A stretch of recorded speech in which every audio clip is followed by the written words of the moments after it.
함께 보실까요? 신약성경 베드로 후서 3장 8절에서 14절까지입니다. 신약성경 387쪽입니다. 387. 아멘. 유비무한이라는 말이 있죠. 미리 준비하면 근심하고 후회할 일이 생기지 않는다는 의미 아니겠습니까? 이는 소잃고 외양간 고치는 수리형 인생이 아니라 사전에 철저히 대비하며 사는 정비형 인생이 되라는 의미이기도 합니다. 신앙의 세계도 마찬가지입니다. 특히 예수님의 재림에 대해서는 거듭 재림을 준비하라, 영적으로 잠자지 말고 깨어 있으라, 이렇게 말씀하고 있습니다. 만약 준비함이 없이 살다가 주님을 맞이하게 된다면 영광스럽고 축복된 만남이 아니라 수치와 부끄러움의 만남이 될 수밖에 없기 때문입니다. 그러기에 주님을 늘 맞이할 준비하면 살아라, 이렇게 성경은 말합니다. 성경은 약속의 책이지요. 구약에서 앞으로 오실 메시아에 대한 약속이라고 해서 구약을 구약이라고 말합니다. 앞으로 오실 메시아에 대한 약속. 신약은 오신 메시아뿐만 아니라 다시 오실 메시아에 대한 약속이라고 해서 신약이라고 부릅니다. 구약의 메시아에 대한 모든 약속들은 다 이루어졌습니다. 메시아는 어느 곳에서 태어나시고 태어나셔서 어떤 일을 하시고 어떻게 십자가에 피 흘려 죽으시고 죽고 난 후에 어떻게 부활하실 것인가에 대한 모든 것들이 다 이루어졌습니다. 더 나아가서 그분은 승천하게 되실 것까지도 다 이루어졌습니다.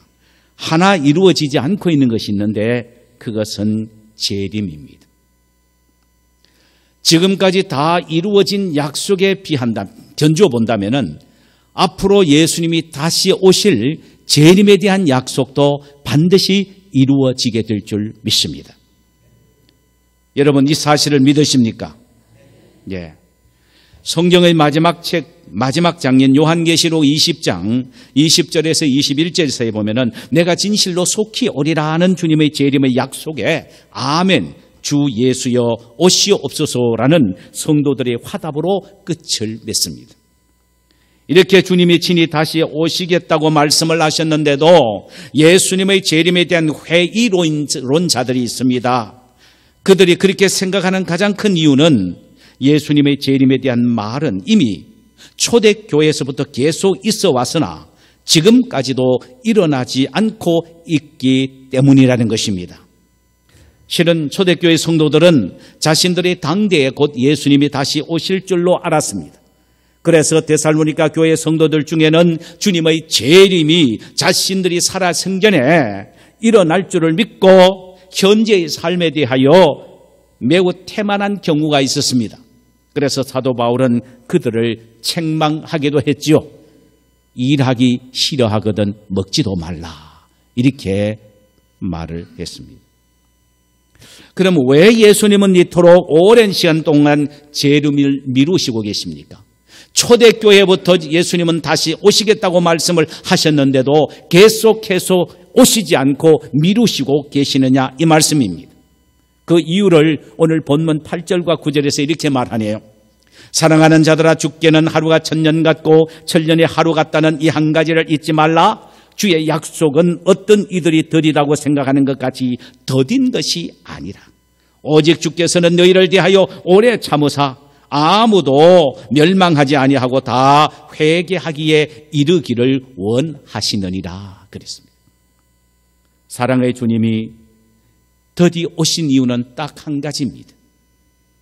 모든 사람이 한 사람도 빠뜨림이 없이 멸망치 않고 예수를 믿어 구원받도록 하기 위하여 주님이 단지 기다리시는 것뿐입니다. 그러나 그분은 반드시 오십니다. 그 시와 때는 알 수 없으나 틀림없이 오십니다. 우리는 지금까지 두 주를 거쳐서 예수님이 이 세상에 오셔서 우리를 위하여 십자가에 피 흘려 죽으심으로 우리 죄를 용서해 주셨다는 고난주의를 우리가 또한 지켜왔고, 죽으신 예수님이 3일 만에 부활하심으로 우리가 의롭게 되었다는 예수님의 부활을 축하하는 부활주의를 우리가 또한 지내왔습니다. 부활하신 예수님이 성천하시고는 그 다음에 다시 오시겠다고 약속을 하셨는데, 다시 오실 주님, 재림 예수님에 대해서 이 시간 우리 함께 생각해 보기를 원합니다. 성경은 우리가 알지 못하는 데에 예수님이 오시되 도적같이 오신다고 말씀하셨습니다. 도적의 주인이 모르는 사이에 침투해 들어오듯이 우리가 알지 못하는 사이에 주님은 오신다는 말씀입니다. 이 사실에 대하여 본문 10절에서 다음과 같이 말씀하시고 계십니다. 주의 날이 도적같이 오리니 그날에는 하늘이 큰 소리로 떠나가고 물질이 뜨거운 불에 풀어지고 땅과 그 중에는 모든 일이 드러나리로다 그랬습니다. 예수님은 친히 마태복음 24장 29절에서 31절 사이에서 이렇게 자신의 재림 사실에 대해서 밝히 말씀하시고 계십니다. 그날에 환난 후에 즉시 해가 어두워지며 달이 빛을 내지 아니하며 별들이 하늘에서 떨어지며 하늘의 권능들이 흔들리리로다. 그때에 인자의 징조가 하늘에서 보이겠고 그때에 땅의 모든 족속들이 통곡하며 그들이 인자가 구름을 타고 능력과 큰 영광으로 오는 것을 보리라.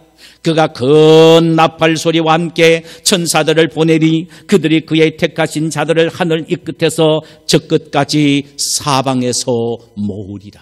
얼마나 기가 막힐 정도로 드라마틱한 장면을 우리에게 보여주고 있습니까? 이 말씀은 이렇습니다. 주께서 천사장의 호령과 하나님의 나팔에 맞추어 천지가 진동하는 소리와 더불어 재림하실 때에 하늘의 별들이 부딪혀 그것이 땅에 떨어지게 되면 땅이 있는 모든 족속들이 통곡하면서 바위야 나를 가려다와 산아 나를 덮어다오 소리치며 절구하게 될 때가 올 것이며, 땅은 불덩이에 휩싸여 종이짝처럼 말라지게 되며 인간이 이루어놓은 모든 것들은 다 불타버리고 인간이 행한 모든 것들이 백일하에 다 드러나게 된다는 것입니다. 그야말로 아비규환을 이루게 될 것이란 말입니다. 반면에 하나님을 믿는 자녀들은 주님이 이런 엄청난 심판의 불을 땅에 쏟으시기 전 공중으로 들림받아 공중에서 주님을 맞이하게 될 것이며, 주께서 이 지상을 새롭게 만들어 놓으신 후 다시 이 지상에 내려와 새하늘과 새 땅에서 영광을 누리며 영원한 주님과 함께 살게 될 것이라는 의미입니다. 할렐루야! 우리는 주님이 언제 이 세상에 오실지는 정확한 때는 모릅니다. 그러나 주님이 가까이 오심을 알리는 징조는 얼마든지 우리 주변에서 발견할 수가 있습니다. 그것은 처체의 기근과 전쟁과 난리와 소문이 줄을 잇고 있다는 말씀입니다. 제가 일일이 말씀드리지 않아도 여러분들이 분명히 알고 있는 일들 아닙니까? 그렇다면 우리는 이런 사건들을 통하여 주님의 나팔 소리도 들을 수가 있어야 합니다. 그래서 주님의 재림을 준비하는 성도가 되어야 되지 않겠습니까? 이것이 말세를 살아가는 성도들의 지혜요 마음의 자세인 것입니다. 그럼 주님의 재림을 사모하면서 살아가는 성도들이 준비해야 될 말세의 삶의 태도가 어떤 것입니까? 오늘 본문에서 세 가지로 우리는 말씀하는 것을 발견하게 됩니다. 첫째로 거룩한 행실과 경건함으로 살아라는 것입니다. 거룩한 행실과 경건함으로 살아라. 성경은 주님 재림을 기다리는 교회를 신부로, 다시 오실 주님을 신랑으로 비유하고 있습니다. 결혼을 하기 위하여 준비하고 있는 신부의 모습을 한번 생각해 보세요. 얼마나 아름답게 가꿉니까? 결혼식 날 그 순간 신랑에게 최고의 아름다움을 보이기 위하여 최소한 몇 개월 동안은 철저히 자기 자신을 가꾸어 나갑니다. 이처럼 우리 성도들도 다시 오실 신랑 되신 예수님을 맞이할 준비를 하기 위해서는 주님을 맞이하는 그 순간을 위해서 우리 자신들의 영적인 미를 일생 동안 가꾸어 나가야 합니다. 그것이 꼭 거룩한 행실과 경건함이란 말로 표현하고 있습니다. 여기 거룩이란 세상과 구별되고 죄와 구별되는 것을 의미합니다. 우리 믿는 성도들은 이 세상에 속해서 세상 사람들과 어울려 직장 생활도 하고 상거래도 하면서 살아갑니다. 성경은 이 세상 사람과 분리해서 은둔 생활을 하라고 말하지는 않습니다. 비록 이 세상 사람들과 함께 살아 있어도 구별된 삶을 살아라고 말씀하고 있는 것입니다. 구별된 삶, 이것이 거룩한 삶인 것입니다. 물론 이것은 쉬운 일이 아닙니다. 한 직장에 있으면서 다른 사람의 사고방식과 가치관과 인생관을 좇지 않고 나 홀로만 성경적인 인생관과 가치관을 갖고 살아가는 것은 마치 물을 거슬러 올라가는 물고기처럼 힘들고 어려운 일이 될 수도 있습니다. 이런 삶은 때로는 외톨이가 될 수도 있고 잘못하면 왕따를 당할 수도 있는 선택이 될 것입니다. 그러나 그래도 그렇게 해야 합니다. 이것이 바로 구별된 자의 삶의 태도이기 때문입니다. 주님이 오실 때 우리가 세상에 살면서 얼마나 많은 사람들과 타협하며 두루뭉실하게 살았는지, 그렇지 않으면 비난과 조소 속에서도 구별된 삶을 살기 위하여 얼마나 몸부림을 쳤는지가 백일나에 다 드러나게 될 것입니다. 그것에 따라 주님의 칭찬과 책망이 엇갈리게 된다는 사실을 우리는 알아야 합니다. 성도 여러분, 결혼을 준비하고 있는 신부가 친구들이 와서 옛날처럼 미팅 가자, 춤추러 가자고 유혹한다고 해서 그렇게 할 수가 있겠습니까? 절대로 그렇게 할 수가 없습니다. 철저히 자신의 옛날의 삶과는 구별된 처신을 해야 할 것입니다. 적어도 결혼할 신랑이 정해져 있는 이상은 말입니다. 이처럼 신랑 되신 예수님의 재림을 기다리고 있는 성도라면은 결코 세상 유혹에 빠져 세상 사람처럼 새 속에 물들려 그렇게 살아갈 수는 없을 것입니다. 구별된 삶을 살아야 합니다. 이것이 바로 거룩한 삶입니다. 또 경건함을 추구해야 합니다. 주석가 부너라는 사람은 말합니다. 주석가 블룸이라는 사람은 말합니다. 경건이란 주님을 닮아가기 위하여 노력하는 것이라고 했습니다. 그렇다면 우리는 끊임없이 예수님 닮기 위하여 노력해야 합니다. 그래야만 주님 재림 시에 당신 닮은 우리를 보시고 금방 알아보실 것입니다. 여러분, 예수님이 오셔서 당신 닮은 사람들을 찾고 계십니다. 닮아야 아이고 내 딸이구나, 내 아들이나 이렇게 말하지 않습니까? 반드시 자식은 부모를 닮습니다. 안 닮을 수가 없습니다. 그럼 그릇까지 닮습니다. 얼마 전에 우리 지호가 걸어가는 거 보니까 난 우리 장로님 줄 알았어요. 어쩌면 장로님하고 똑같이 걸어가는지, 머리만 이렇게 앉았지 똑같아요. 걸음걸이가 닮게 되어 있습니다. 그게 부모와 자식과의 관계입니다. 예수님을 맞이하려면 예수님 닮은 사람을 예수님이 찾는단 말입니다. 미스터 사처럼 생긴 사람을 예수님이 내 자녀라고 가슴으로 안을 수가 있겠습니까? 없지요. 주님 닮은 사람을 찾습니다. 그러면 어떻게 하면 주님을 닮을 수가 있느냐? 쳐다보는 것입니다. 여러분, 해바라기가 자꾸 해를 쳐다보기 때문에 해처럼 생긴 거예요. 쳐다봐야 합니다. 부부가 오래 살면 닮습니다. 우리 아버님 노장로님하고 권사님하고 어찌 저렇게 닮았는지. 예? 어떤 때는 두툼한 코까지 닮으셨어요. 권사님이 첫째는 좀 납작 코였는데 장로님하고 자꾸 살면서 쳐다보니까 코가 커졌어요. 여러분, 자꾸 쳐다보면 닮습니다.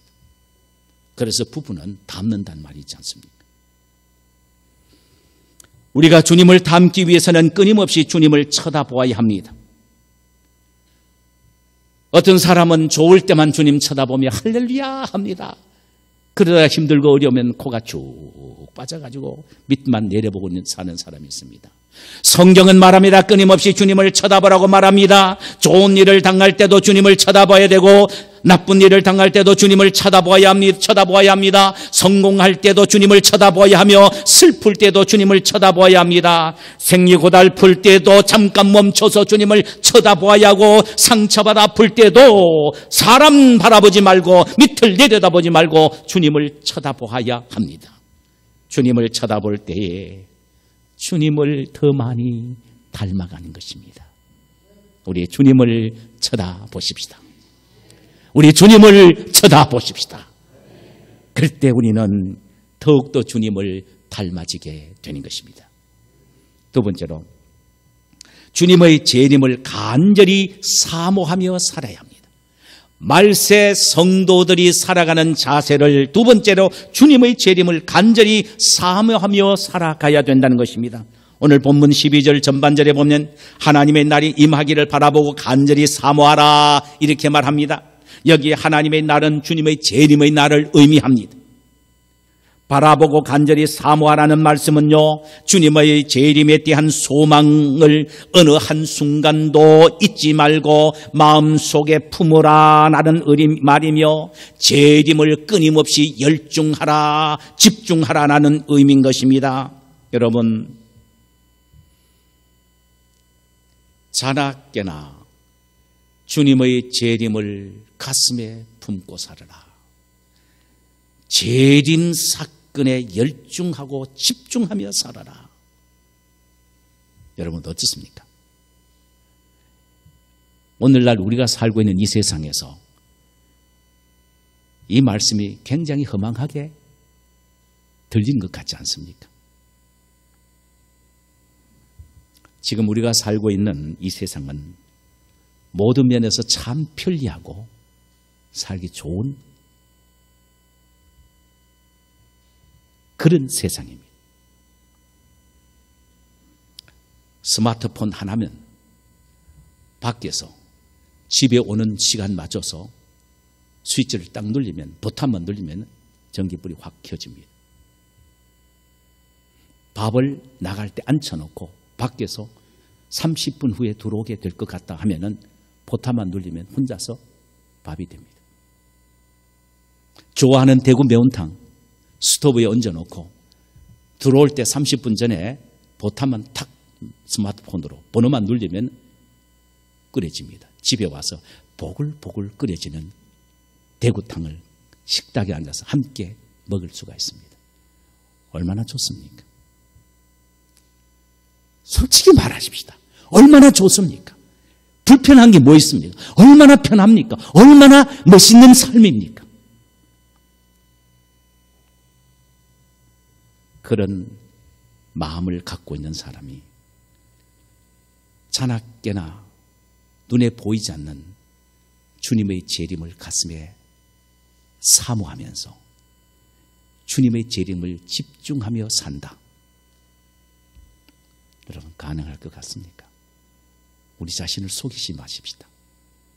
할렐루야 하면서 그럴 수 있으실 것 같습니까?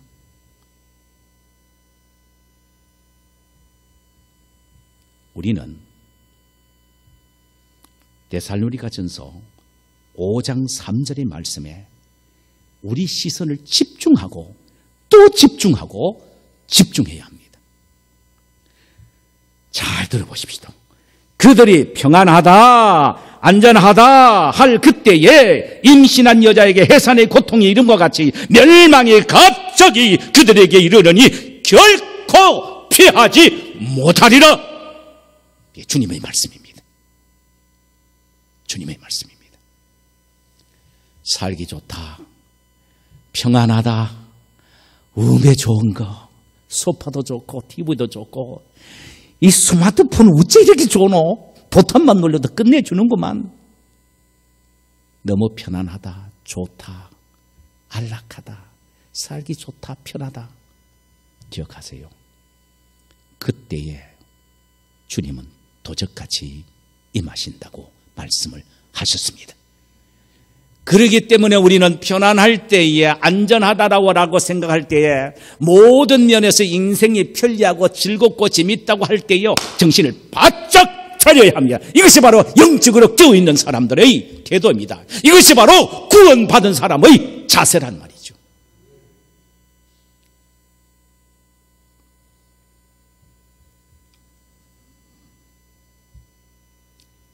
저는 아기를 안 낳아봐서 모릅니다. 그러나 저희 형수님이 식사를 하고 난 후에 오늘따라 참 밥맛이 되게 좋네. 이거 맛있다 하는데 갑자기 그러다가 배가 아프다 그러면서 화장실 가야 되겠다 하면서 화장실에 갔다 나오다 애를 낳아버렸어요. 경상도 말로 화장실을 정란이라고 말합니다. 그 딸을 낳는 이름이 정란이에요. 정란아, 정란아. 그래 해도 그래 너무하다 하는 생각이 듭니다. 부를 때마다 화장실 생각하지 않겠습니까? 보세요. 사전에 진통도 얼마 없이 거의 없이 편안하다 할 때 갑자기 진통이 오는 거예요. 주님의 재림의 모습도 이렇단 말이죠. 그래서 우리는요, 요즘 좀 모든 게 잘 뜨고 평안하고 좋다, 안전하다 할 때 그때에 조심해야 합니다. 그때일수록 영적으로 껴있는 사람은 주님, 이때 오실 수도 있죠. 내가 가지고 있는 모든 것, 이것 때문에 내가 편안한 것, 다 내가 포기하겠습니다. 나는 주님 한 분으로 만족합니다. 주님 모시옵소서. 멋있지 않습니까? 멋있지 않습니까? 이게 멋있는 그리스도인입니다.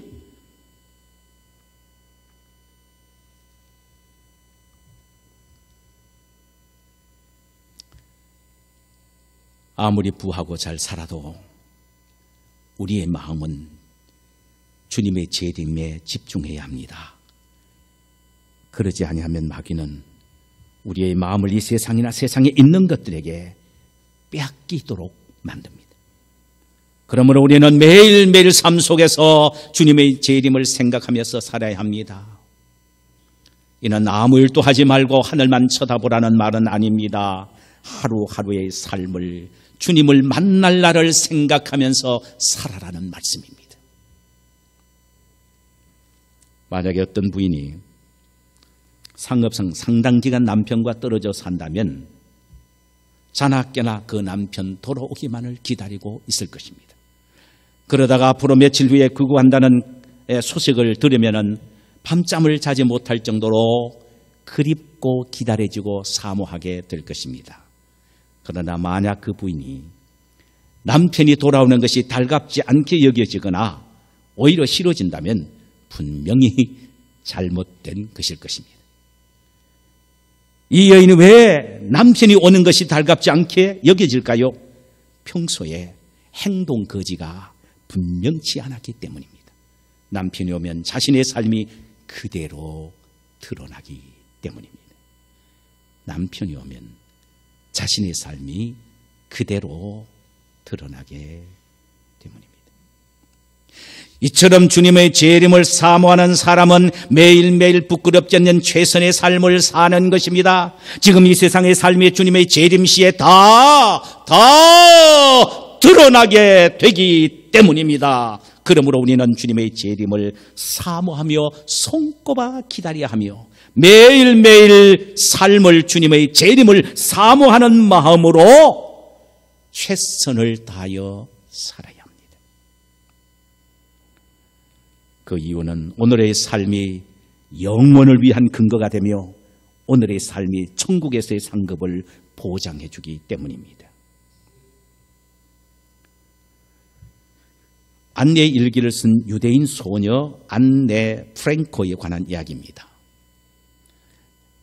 13살 때 독일 비밀 경찰을 피하여 자기 집 책장 뒤 자그마한 비밀 공간을 만들어 그곳에서 가족들과 숨어 지내면서 공포와 두려움을 그대로 일기로 쓴 것이 바로 안내의 일기입니다.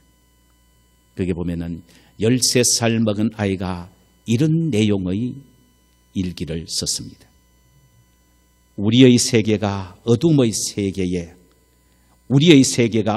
세계에 점점 포위되고 있는 느낌을 느낍니다.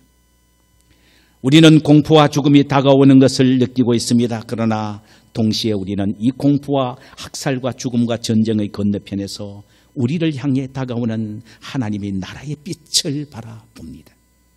우리에게 하나님의 나라는 곧 바로 평화의 이유입니다. 우리는 이 희망 때문에 이 작은 공간에서도 천국을 누리며 살아가고 있습니다. 13살 먹은 아이의 일기입니다. 여러분,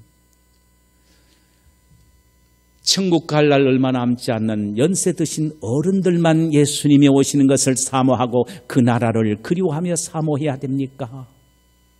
아닙니다. 언제 주님이 오실지 모르기에 우리 아이가 5살 먹은 상태에서 주님이 오실 수도 있기에 온 인간은 하나님 앞에서 철저히 주님 재림을 사모하며 기다리는 신앙을 소유할 필요가 있다는 말입니다.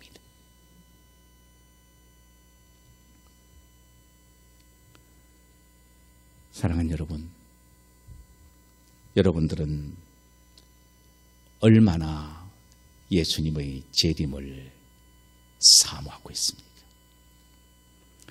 이 세상의 즐거움을 혹시 그보다 더 많이 바라고 소망하고 있지는 않습니까? 마지막 하나는요, 평강 가운데 주님을 만날 준비를 하며 살아야 합니다. 주님 재림 시 주님 앞에 두려움 없이 평화로운 관계 속에서 설 수 있어야 된다는 말입니다. 이는 주님 재림 시 평강 가운데 설 수도 있고 두려움 가운데도 설 수 있다는 의미가 내포되어 있습니다. 우리가 주님 앞에 평강 가운데 선다면 얼마나 행복하고 신나는 일이 될까요? 우리가 주님 앞에 평강 가운데 서기 위해서는 어떻게 해야 합니까? 도대체 우리와 주님 사이에 평강의 사이를 갈라버리는 두려움의 관계로 만들어버린 원흉이 뭔지를 먼저 알아야 합니다. 죄입니다. 죄가 우리와 하나님 사이를 갈라서 평안 가운데가 아니고 두려움 가운데 서게 만들어버립니다. 평안은 화목의 열매입니다. 그렇다면 우리가 어떻게 살아야 됩니까? 매일매일의 삶이 주님과 화목되는 삶이 되도록 노력해야 합니다. 이 말은 주님과 늘 교제를 나누는 삶을 살아야 된다는 말입니다. 하나님과 늘 교제를 나누는 삶을 살아야 합니다. 그래야 하나님과 내 사이에 계속 평안을 유지할 수가 있다는 말입니다. 그러면 하나님과 나 사이에 교제를 나눔으로 평안 가운데 설 수 있기 위한 최선의 방법이 있는데 그것이 두 가지입니다. 하나는 말씀을 통한 묵상과 하나는 기도입니다. 여러분, 우리가 늘 하나님과 교제를 나누는 방법이 말씀과 기도라는 사실을 알아야 합니다. 하나님의 말씀은 거울입니다. 하나님은 말씀을 통하여 우리에게 거울로 비춰주심으로 내 자신의 모든 잘못된 부분들이 드러나게 만드십니다. 드러날 때 우리는 회개하지 않고 견딜 수가 없지요. 그래서 진정한 은혜의 사람, 능력의 사람은 하나님 앞에 자신의 잘못을 들여다보고 회개하는 데 인색하지 않는 사람입니다. 늘 하나님의 말씀의 거울을 들여다보며 그 거울 속에 드러나 보이는 내 자신의 생각과 말과 행동의 죄악들을 들여다보며 그 앞에서 자신을 가슴을 치며 회개하며 자복하는 마음을 갖는 것, 이것이 바로 하나님과 아름다운 교제를 나누는 데 중요한 첫 번째 요소입니다.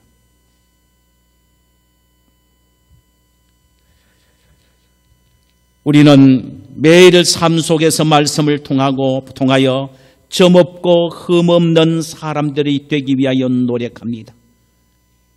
그리고 그 속에서 하나님과 화목하는 삶을 살기 위하여 노력합니다. 이런 삶이 계속이 될 때에 그것이 주님 앞에, 주님이 재림오실 때 주님 앞에 섰을 때에 부끄러움 없이 평안 가운데 설 수 있는 훈련이 되는 것입니다. 매일매일 이런 삶을 살아가는 것이 말입니다. 그 다음에 기도지요. 기도는 하나님 앞에 굴복하는 일입니다. 우리는 기도를 통하여 내 자신의 낮추는 법을 배우게 되는 것입니다. 시편 116편 6절의 말씀처럼 하나님은 당신 앞에 무릎을 꿇고 낮추는 자에게 가까이 오셔서 구원해 주시고 당신의 넓은 가슴으로 품어주신다고 하셨습니다. 하나님은 기도하는 자를 참으로 사랑합니다. 하나님은 무릎을 꿇고 기도하는 자에게 가까이 오셔서 그 굽혀진 무릎을 피워주시며 손을 잡고 일으켜 세워주십니다. 바로 이것을 우리는 하나님과 교제라고 말씀을 하지요. 이것을 하나님과 동행이라는 말씀으로도 합니다. 기도가 이토록 중요합니다. 격식과 장소를 만들어서 기도하는 것도 중요하지만 매일매일 삶 속에서 주님과 함께 걸어가면서 대화를 나누는 이것이 바로 기도란 말입니다.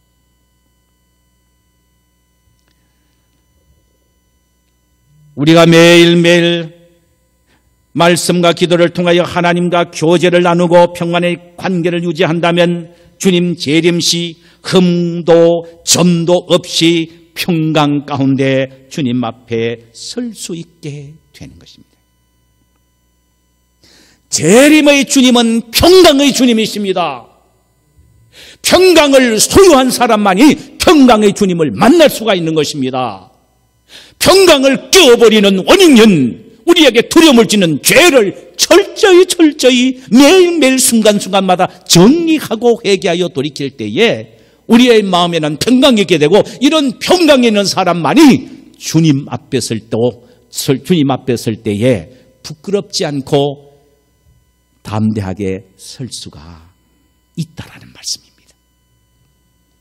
사랑하는 여러분, 여러분은 참으로 주님이 다시 오실 것을 믿으십니까? 진정으로 여러분들은 예수님이 다시 오실 것을 의심하지 않으십니까? 지금 그 주님이 오심을 사모하고 계십니까? 그렇다면 우리 모두는 그 앞에 부끄럽지 않기 위하여 부끄럽지 않는 모습으로 서기 위하여 노력을 해야 할 것입니다. 주님을 알지 못하는 사이에 도적같이 오시기 때문에 늘 우리는 깨어서 준비해야 합니다. 거룩하고 경건한 삶, 간절히 사모하는 마음, 흠없고 점없이 평강 가운데 서기 위해서 평소에 하나님 앞에서 말씀과 기도를 통하여 교제를 나누는 삶을 살아야 합니다. 그때에